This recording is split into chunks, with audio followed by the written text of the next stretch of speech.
Point ये है कि रमज़ान में ज़्यादा से ज़्यादा फ़ायदा उठाने के लिए हम क्या करें? ताकि रमज़ान का महीना वो कल से ही इंशाल्लाह स्टार्ट हो जाएगा। कल से पहली तरावी है कल को, और हमारा दौरा कुरान भी कल से स्टार्ट हो जाएगा। तो ये 30 दिन हमारे सामने हैं, इसमें हम अपने कुछ टारगेट हम सेट कर लें। हम इस रमज़ान के महीने से ज़्यादा से ज़्यादा फ़ायदा उठाने के लिए हम क्या करें? तो कुछ पॉइंट मैं आपके सामने रखूँगा। नंबर 1 पॉइंट, नियत और इरादा। सबसे पहले आप नियत करें, आप अपनी नियत दुरुस्त करें। अल्लाह के रसूल सल्लल्लाहु अलैहि वसल्लम की हदीस है, सही बुखारी की 1 नंबर की हदीस है कि तमाम अमाल का दारोमदार वो नियत पर है, और हर अमल का नतीजा हर इंसान को उसकी नियत के मुताबिक ही मिलेगा। तो सबसे पहले तो आप ये नियत करें, आप रमज़ान से पहले ही आप तन्हाई में बैठ जाएँ, आप अकेले में बैठ जाएँ। वहाँ बैठकर आप अल्लाह ताला की हम्द करें, अल्लाह के रसूल सल्लल्लाहु अलैहि वसल्लम पे आप दुरूद व सलाम भेजें, अपने गुनाहों से आप तौबा करें, जो भी होगा। ये काम करना है हमें रमज़ान में दाखिल होने से पहले-पहले करना है। तन्हाई में बैठ जाएँ, अल्लाह ताला की हम्द बयान करें, अल्लाह के रसूल पे दुरूद व सलाम भेजें, अपने गुनाहों की तौबा करें, उस पर नादिम हों, और इस महीने में ये तक़वा हमारे अंदर पैदा हो जाए। इस ट्रेनिंग से हम अ, जो फ़ायदे हों वो हमें हासिल हो जाएँ, इसके लिए आप अल्लाह ताला से मदद चाहें और उससे दुआ करें। ये काम हमें करना है, सबसे पहले हमें अपनी नियत और इरादा हमें करना है। दूसरा जो काम है जो हमें करना है वो है कुरान मजीद से हमें ताल्लुक़ कायम करना है इस महीने में। क्योंकि रमज़ान जो बरकतों वाला महीना है वो कुरान की वजह से। तो इस महीनों में हमें कुरान मजीद से अपना ताल्लुक़ वो कायम करना है। क्योंकि रमज़ान की जो सारी इबादतें हैं वो कुरान पर केंद्रित है। उसमें कुरान ही सेंटर है, कुरान ही असल है, जैसे कि अब तक आपको बताया गया है। तो कुरान को आप तरावी में उसको सुनें, उसकी तिलावत को, और कुरान का तर्जुमा भी आप कम से कम कंप्लीट पढ़ें। आप कहीं भी पढ़ें, आप कुरान का तर्जुमा रमज़ान में आप टारगेट सेट कर लें कि हमें कंप्लीट कुरान का तर्जुमा हमें रमज़ान में वो पढ़ना है। और अल्लाह के रसूल सल्लल्लाहु अलैहि वसल्लम रमज़ान में दोहराए कुरान करते थे। ये हदीस आपके सामने है, जो कि अल्लाह के रसूल सल्लल्लाहु अलैहि वसल्लम सबसे ज़्यादा सखी थे, और आपकी सखावत रमज़ान शरीफ के महीने में और ज़्यादा बढ़ जाती थी। जब जिब्रील अलैहिस्सलाम आपसे मुलाकात के लिए हर दिन आने लगते, और जिब्रील अलैहिस्सलाम आप सल्लल्लाहु अलैहि वसल्लम से रमज़ान की हर रात में मुलाकात के लिए आते। हर रात में जिब्रील अलैहिस्सलाम 30 के 30 दिन रमज़ान की हर रात में मुलाकात के लिए आते, और आपसे कुरान का दौरा किया करते थे।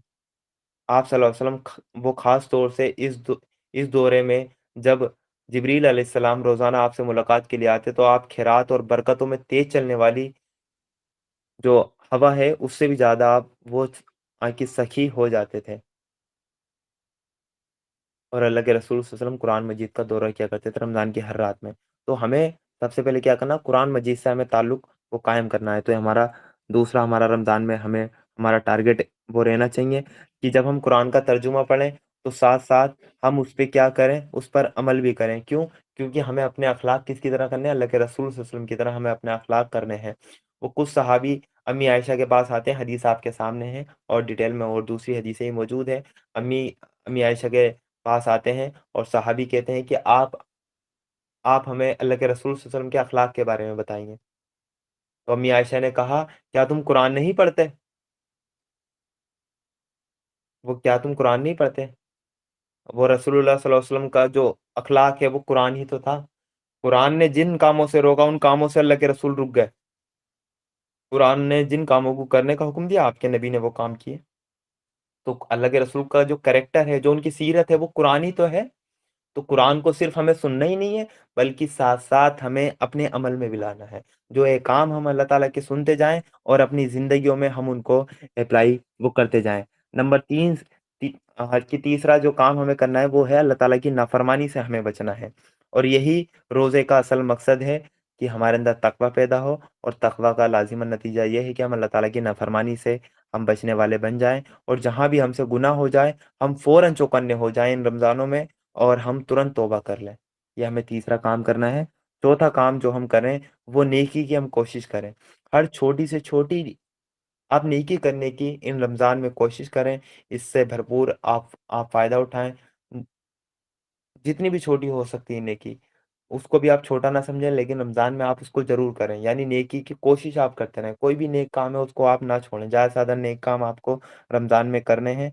यहाँ तक कि जो नफ़िल चीज़ें हैं, जो नफ़िल इबादतें हैं, उनका भी आपको एहतमाम करना है, उसको भी आप ज़्यादा से ज़्यादा पढ़ें। सही बुखारी की एक हदीस मैं आपके सामने रखूँगा 6502 नंबर पे, जिसमें जो कि जो फ़र्ज़ के अलावा जो चीज़ें यानी कि नफ़िल है, उसके बारे में अल्लाह ताला ने उसकी फ़ज़ीलत बताई है।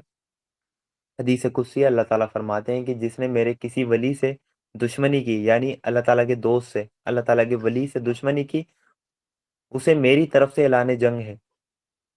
और मेरा बंदा जिन जिन इबादतों से मेरा कुर्ब हासिल करता है, मेरे करीब आता है, और कोई इबादत मुझको इससे ज़्यादा पसंद नहीं जो मैंने उस पर फ़र्ज़ की हैं। यानी जो अल्लाह ताला की जो कुर्ब हासिल करने का जो मीडियम है, जो ज़रिया है, वो है अल्लाह ताला की फ़र्ज़ इबादत है। यानी जो फ़राइज़ मुझको बहुत पसंद है, जैसे कि नमाज़, रोज़ा, हज, ज़कात।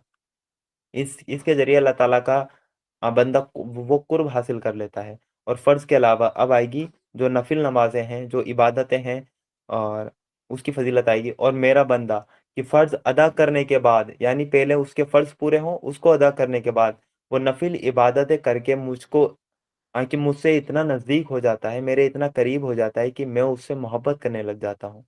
फिर जब मैं उससे मोहब्बत करने लग जाता हूँ, तो मैं उसके कान बन जाता हूँ, जिससे वो सुनता है, उसकी आँख बन जाता हूँ, जिससे वो देखता है, उसका हाथ बन जाता हूँ, जिससे वो पकड़ता है, उसका पाँव बन जाता हूँ, जिससे वो चलता है। अगर वो मुझसे माँगता है, तो मैं उसे देता हूँ। अगर वो किसी दुश्मन या शैतान से मेरी पनाह माँगता है, तो मैं उसे महफ़ूज़ रखता हूँ। और मैं जो काम करना चाहता हूँ, उसमें मुझे इतना तरद्दुद नहीं होता, जितना कि मुझे अपने मोमिन बंदे की जान निकालने में होता है। तो वो मौत की जिस्मानी तकलीफ़ की वजह से पसंद नहीं करता, और मुझको भी उसे तकलीफ़ देना बुरा लगता है। तो यहाँ जो नफ़िल इबादत है, उसकी फ़ज़ीलत ये है कि इसके ज़रिए अल्लाह ताला का वो क़ुर्ब हासिल हो जाता है। यहाँ तक कि अल्लाह ताला उस बंदे की आँख, नाक, कान, पैर, हाथ बन जाता है। वो कैसे बनता है? यानी उसकी आँखें जो हैं फिर कभी हराम को नहीं देखती। उसके हाथ से जो है फिर किसी पर ज़ुल्म नहीं होता। उसके पैर जो हैं फिर कभी हराम की तरफ नहीं जाते। तो ये अल्लाह ताला का हाथ, पैर, कान बन जाना है। तो हमें चौथा काम यही करना है रमज़ान में कि हमें ज़्यादा से ज़्यादा जो नेकी की हमें कोशिश करनी है, और नफ़िल इबादतों का हमें ख़ास एहतमाम करना है। इसके बाद 5वाँ काम हमें जो करना है, वो क़यामुल लैल, यानी रात को जागकर हमें की नमाज़ अल्लाह ताला के हुज़ूर में हमें पढ़नी है। अल्लाह ताला ने कुरान में कहा है, सूरह ज़ारियात आयत नंबर 17-18 में, कि तक़वे वाले वो लोग हैं जो रातों को वो कम ही सोते हैं, जो रातों को वो कम ही सोते हैं, फिर वही रात के पिछले पहर में माफ़ी माँगते हैं। यानी ये तहज्जुद की फ़ज़ीलत है। सही बुखारी की हदीस आपके सामने है, 1145 नंबर पर अल्लाह के रसूल सल्लल्लाहु अलैहि वसल्लम ने फरमाया, हमारा परवरदिगार बुलंद बरकत वाला है, हर रात को उस वक़्त आसमाने दुनिया पर आता है जब रात का आखिरी तिहाई हिस्सा रह जाता है। अल्लाह ताला तहज्जुद के वक़्त आता है, वो कहता है कि कोई मुझसे दुआ करने वाला, मैं उसकी दुआ कबूल करूँ, कोई मुझसे माँगने वाला है कि मैं उसे दूँ, कोई मुझसे बख़्शिश तलब करने वाला है कि मैं उसको बख़्श दूँ। ये अल्लाह ताला हर रात के आखिरी पहर में आता है। तो हमें इस चीज़ का भी एहतमाम करना है कि हमें रात को वो क़यामुल लैल भी करना है, अल्लाह ताला से दुआ भी करनी है, अल्लाह ताला से माफ़ी भी माँगनी है, अल्लाह ताला से जो आप माँगना चाहते हैं वो भी आप उसके अंदर माँगेंगे, तो अल्लाह ताला आपकी इस चीज़ को भी आसान करेगा। और रमज़ान में तो तहज्जुद पढ़ना बड़ा आसान हो जाता है। सहरी के लिए कि हम सभी उठते हैं, और जो लेडीज़ हैं घर की, वो तो और 1 घंटा पहले उठती हैं, उन्हें इतना कुछ करना पड़ता है। उसी में वो क्या करें कि अपना वुज़ू बना लें, 2 रकात, 4 रकात, जितना भी आपसे हो सके इस्तिताअत के मुताबिक 8 रकात तक वो सुन्नत है, लेकिन 2 रकात, 4 रकात, जितना भी हो सके उतनी आपकी तहज्जुद की नमाज़ अदा करें। उसके बाद आप दुआएँ माँगे, और देखें अल्लाह ताला क्या कह रहा है कि कोई है मुझसे माँगने वाला, मैं उसे दूँ। उस वक़्त तो हम माँगते नहीं हैं। तो जब आप रोटी बनाने में 1 घंटा लगा देते हैं, चावल बनाने में 1 घंटा लगा देते हैं, सब्ज़ी बनाने में आप 1 घंटा लगा देते हैं सहरी में, सबको सहरी खिलाने में, ये भी सब आपका काम है। लेकिन क्या अल्लाह ताला के लिए आप वो 2 रकात नमाज़ पढ़ के अल्लाह ताला से दुआ नहीं कि माँग सकते हैं? आपके जो बिगड़े हुए काम हैं, क्या वो नहीं बन जाएँगे इस दर से आपके? तो रात को हमें इस रमज़ान में इसका भी हमें ख़ास ख़्याल रखना है कि सहरी में हम उठें, तो 2 रकात, 4 रकात, 8 रकात तक जितना भी हमसे पॉसिबल हो सके, हम वो पढ़कर अल्लाह ताला से हम दुआएँ माँगे। और इस रमज़ान में हमें जो छठा काम करना है, वो ज़्यादा से ज़्यादा ज़िक्र और दुआ हमें करनी है। हमारी जो ज़बान है वो अल्लाह ताला के ज़िक्र से वो तर रहे। ये बड़ा बरकतों वाला महीना है, इससे हमें कि अपनी ज़बान को अल्लाह ताला के ज़िक्र से हमें तर रखना है, ना कोई गाली-गलौच करनी है, ना किसी की गीबत, ना किसी की चुगली करनी है। अल्लाह ताला का ज़िक्र हमें ज़्यादा से ज़्यादा इस रमज़ान में करना है और दुआ बेहतरीन इबादत है। अल्लाह के रसूल ने फरमाया, इबादत इबादत का जो मग़ज़ है वो दुआ है, दुआ ही तो इबादत है। इबादत का हासिल और निचोड़ दुआ है। अल्लाह के रसूल सल्लल्लाहु अलैहि वसल्लम ने मुख्तलिफ अहादीस में इसकी वजाहत की है। तो दुआ जैसी बेहतरीन इबादत को भी हम इस रमज़ान में करें। इफ्तार के वक़्त अल्लाह ताला ने कहा है कि उसकी दुआ रद्द नहीं करता। आप तहज्जुद के वक़्त आप दुआ माँगे, इफ्तार के वक़्त आप दुआ माँगे, हर नमाज़ के बाद आप अल्लाह ताला से दुआ माँगे। और जो आठ जो कि हमें 7वाँ काम इस रमज़ान में करना है वो है कि हमें शब कद्र को हमें तलाश करना है।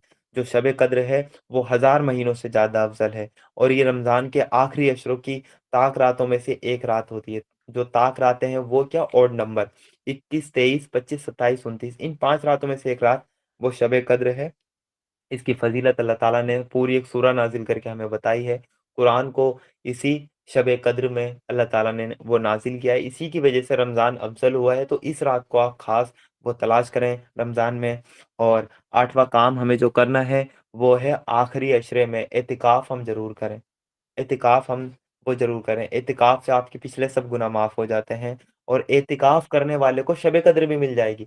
जो 10 दिन अल्लाह ताला का एतिकाफ़ करेगा अल्लाह ताला के लिए, जो 10 दिन आखिरी अशरे में एतिकाफ में बैठ जाएगा, तो क्या उसे तो वो शब कद्र तो ऑटोमैटिक मिल गई, तो उसको शब कद्र भी ऑटोमैटिक मिल जाएगी क्योंकि उन 5 रातों में वो एतिकाफ की हालत में रहेगा। और अल्लाह के रसूल सल्लल्लाहु अलैहि वसल्लम रमज़ान के आखिरी अशरा आते ही अपनी कमर कस लिया करते थे और खुद भी जागते थे और अपने घरवालों को भी जगाया करते थे। और इसके बाद जो नवा काम हमें वो है अल्लाह ताला की राह में हमें ज़्यादा से ज़्यादा खर्च करना है रमज़ान के महीने में। अल्लाह ताला की राह में हमें ज़्यादा से ज़्यादा सदका करना है। वो कुछ हदीस आपके सामने हैं, ये हदीसें आ चुकी हैं, आप इनका स्क्रीनशॉट आप ले सकते हैं। सही मुस्लिम की हदीस है कि एक शख्स अल्लाह के रसूल सल्लल्लाहु अलैहि वसल्लम के पास आया और उसने अल्लाह के रसूल सल्लल्लाहु अलैहि वसल्लम से बकरियाँ माँगी, अल्लाह के रसूल सल्लल्लाहु अलैहि वसल्लम ने उनको बकरियाँ दे दी और वो अपनी कौम के पास गया और वो कहा कि आप ईमान इस्लाम ले आओ क्योंकि अल्लाह की कसम अल्लाह के रसूल सल्लल्लाहु अलैहि वसल्लम इतना देते हैं कि उनको गरीबी और फाके का अंदेशा नहीं रहता। वो जोड़ कर नहीं रखते, वो जोड़ कर नहीं रखते। तो ये चीज़ हमें अल्लाह के रसूल सल्लल्लाहु अलैहि वसल्लम से हमें सीखनी चाहिए कि हमें भी ऐसा ही रिप्रेजेंटेटिव बनना है, हमें भी अल्लाह के रसूल सल्लल्लाहु अलैहि वसल्लम के वही अखलाक अपनाने हैं कि हमें फाके से और गरीबी से नहीं डरना है, अल्लाह ताला की राह में हमें ज़्यादा से ज़्यादा रमज़ान में हमें खर्च करना है। इसके बाद एक और हदीस है सही बुखारी की, जो कि आपके सामने है कि अल्लाह के रसूल सल्लल्लाहु अलैहि वसल्लम रमज़ान के महीने में और ज़्यादा सखी हो जाया करते थे। और ज़्यादा सखावत वो रमज़ान के महीने में दिखाया करते थे। तो अल्लाह के रसूल सल्लल्लाहु अलैहि वसल्लम रमज़ान में ज़्यादा सदका दिया करते थे, तो हमें भी रमज़ान में हमें ज़्यादा से ज़्यादा हमें सदका करना है। सुनन नसाई की एक और हदीस है, इसमें भी अल्लाह के रसूल सल्लल्लाहु अलैहि वसल्लम ने यही फरमाया कि अल्लाह के रसूल सल्लल्लाहु अलैहि वसल्लम तेज़ वो चलती हुई हवा यानी आँधी से भी वो ज़्यादा तेज़ वो सदका करते थे रमज़ान के महीने में। तो हमें इस चीज़ का भी हमें एहतमाम करना है। और 10वाँ काम जो हमें इस रमज़ान में करना है, वो है हमें इंसानों की मदद और हमें खिदमत करनी है। तमाम इंसानों की मदद हम करें, हम खिदमत करें। जो इंसानों के घर वो खाने-पीने को नहीं है, उनका हम ख़्याल रखें। जो राशन किट हैं, वो हम उनके घर पहुँचाएँ। हम देखें कि रमज़ान में हर किसी के घर कम से कम वो खाने-पीने की चीज़ें तो मौजूद हों। ऐसा ना हो हमारे इफ्तार में हमारे दस्तरख़ान भरे हुए हों, सहरी में दस्तरख़ान भरे हुए हों, हमारा पड़ोसी भूखा मर रहा हो, ऐसा ना हो। तो इंसानों की हमें मदद करनी है, भूखों को खाना खिलाना है और यहाँ तक कि अगर पॉसिबल हो, तो किसी गरीब बस्ती में ऐसा नहीं है कि कि गरीब बस्ती में भूखों को वो खाना खिलाएँ, उनको इफ्तार भी करा सकते हैं। इफ्तार कराने की जो फ़ज़ीलत है वो ये है, सुनन तिरमिज़ी में हदीस है 807 नंबर पे अल्लाह के रसूल सल्लल्लाहु अलैहि वसल्लम ने फरमाया, जिसने किसी रोज़ेदार को इफ्तार कराया, तो उसे भी उसके बराबर सवाब मिलेगा, बगैर इसके कि रोज़ेदार के सवाब में ज़रा-सा भी कम किया जाए। यानी रोज़ेदार के सवाब में ज़रा-सा भी कम नहीं होता, लेकिन आपने किसी को इफ्तार करा दिया, आपको उसके बराबर अज़्र मिला। उस बेचारे ने कितनी मेहनत की, सुबह से भूखा है, हराम से बचा रहा, उसका तो पता भी नहीं कि वो हराम से बचा नहीं बचा, लेकिन आपने उसको इफ्तार कराया, आपको सवाब पूरे रोज़े का मिला, जो कि हराम से बचा हुआ हो, जो अल्लाह ताला के यहाँ कबूल हो। तो इफ्तार कराने की फ़ज़ीलत है, तो किसी गरीब मोहल्ले में आप जाएँ, वहाँ आप इफ्तार कराएँ और सबको आप इफ्तार में आने दें। ऐसा ना देखें कि बच्चे हैं, बच्चे इफ्तार से दूर हैं, आप सबको आने दें। सब वो गरीब हैं बेचारे, उन सबको आप इफ्तार कराएँ, उसके आपको बहुत बड़ा सवाब अल्लाह ताला की तरफ से रमज़ानों में मिलेगा। ये काम हमें करना है। लेकिन इफ्तार के नाम पे इफ्तार पार्टियों से हमें बचना है। हम देखते हैं कि इफ्तार पार्टियाँ चल रही हैं, जिसमें नॉन मुस्लिम को इनवाइट किया जा रहा है। भाई नॉन मुस्लिम का इफ्तार इफ्तार में क्या काम? उसका कौन-सा रोज़ा है? ये पॉलिटिशियन हुए हैं, यहाँ इफ्तार पार्टी हो रही है, सलमान खान के घर में वो इफ्तार पार्टी हो रही है, तो इन पार्टियों से बचें। ये तो अल्लाह ताला की लानत ना बरस रही हो गई इन पर, जो इनकी नियत होती है, जो इनका मोटिव होता है। और अखिलेश यादव को इफ्तार पार्टी में बुलाया जा रहा है, भाई कौन सा रोजा था उसका? इफ्तार पार्टी आप उसके लिए कर रहे हैं। तो ये हमें काम नहीं करना है, बल्कि हमें गरीब मोहल्ले और गरीब बस्ती, या हम अपने मोहल्ले में भी अगर इफ्तार कराएं तो वहाँ कम से कम रोजेदार तो हैं। हम तो अपनी मस्जिद से शुरू करें, वहाँ कम से कम रोजेदार तो हैं। तो इस चीज़ का हमें वो खास ख्याल रखना है। 10वां काम हमें इंसानों की मदद और इंसानों की खिदमत हमें वो करनी है। उसके अलावा जो 11वां काम है, हम लोगों को कुरान की तरफ दावत दें। एक एक खिदमत खल्क, एक बंदा परेशान है, उसको भूख लगी, आपने भूखे को खाना खिला दिया, आपने उसकी पेट की आग बुझा दी। लेकिन अगर वो बंदा हिदायत पे नहीं है और उसी हालत में उसकी मौत आ गई, तो वो जहन्नुम की आग में जलेगा नहीं जलेगा? जलेगा। तो आपने उसकी हमेशा की आग तो बुझाई नहीं। आपने उसको हमेशा की जो नाकाम हो गया वो तो बचाया नहीं, लेकिन आपने उसको वक़्ती तौर पे उसकी खिदमत कर दी आपने। तो ये असल खिदमत खल्क कहाँ हुई? आपने तो वक़्ती तौर पे उसको भूख लगी, आपने खाना दे दिया, ये भी खिदमत खल्क है। लेकिन खिदमत खल्क का जो अल्टीमेट लेवल है, वो है बंदों को, अल्लाह ताला के बंदों को जहन्नुम की आग से बचाना। तो वो जहन्नुम की आग से कब बचेंगे? कि जब आप उनको कुरान की तरफ आप दावत देंगे। और कुरान की सालगिरह है रमज़ान। तो कुरान की सालगिरह को आप ऐसे मनाएँ कि पूरे रमज़ान में आप लोगों को कुरान की तरफ दावत दें, लोगों को कुरान से जोड़ें। इसके लिए बड़ा ही आसान है। आप लोगों को वो कुरान हदिया कर सकते हैं, तर्जुमे के साथ कुरान हदिया कर सकते हैं, लोगों को मोटिवेट कर सकते हैं। अगर कुछ ना हो सके तो दोहराए कुरान का आप लिंक उनको शेयर कर सकते हैं, उनको मोटिवेट करके कि कम से कम रमज़ान में हम कुरान को हम सुनें। हम यही काम हम रमज़ान में कर सकते हैं।